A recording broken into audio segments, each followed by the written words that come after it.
Hi, I'm Swarupa Sail, course instructor for Geotechnical Engineering 1. In this presentation, we will learn to find out compression index and swell index. The main limitation of using AV and MV, that is coefficient of compressibility and coefficient of volume compressibility, in describing soil compressibility is that they are not constant. Like for example, when we look at the graph drawn for void ratio versus effective stress, we get a curve and we can see that the slope keeps on changing at various points. Hence, the values of AV and MV calculated by the results of this graph, we get the values which won't be constant. Hence, to overcome this shortcoming, the relationship between Voigt's ratio and effective stress is plotted in a semi-logarithmic plot.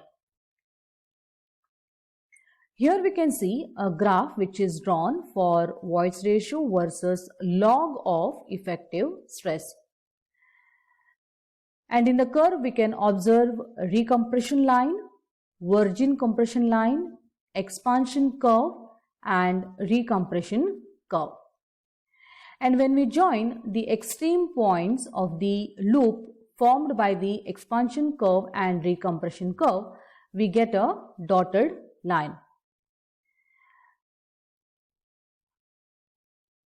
So the slope of the recompression curve will give us the value of recompression index CR, which is also called as swelling index.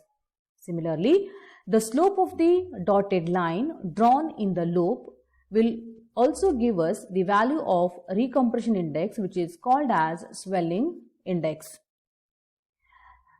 And the slope of virgin compression line will give us the value of compression index.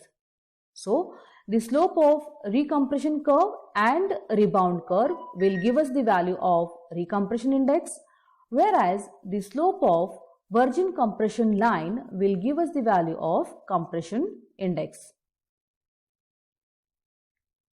And the value of compression index can be found out using formula delta E1 divided by log of sigma 2 dash divided by sigma 1 dash. We know that compression index can be obtained by the slope being drawn for virgin compression line. Select any 2 points on the virgin compression line and note down what are the values of Voigt's ratio. And note down what are the corresponding effective stresses, which will be sigma 1 dash and sigma 2 dash. And the difference between the Voigt's ratio will give us the value delta E1. So, delta E1 divided by log of sigma 2 dash divided by sigma 1 dash will give us the value of compression index Cc. Similarly, swell index can be obtained using formula delta E2 divided by log of sigma 3 dash divided by sigma 4 dash. We know that swell index is obtained for the slope drawn for rebound curve, and select any 2 points over the line. Note down what are the Voigt's ratios, and the difference between the Voigt's ratios will give us delta E2. And the corresponding values of effective stresses are sigma 3 dash and sigma 4 dash. So, swelling index CS can be obtained using formula delta E2 divided by log of sigma 3 dash divided by sigma 4 dash. Usually to conduct consolidation test, we need more time that may extend up to 2 weeks. Hence, the value of compression index can be obtained by relating it to the index properties of the soil sample.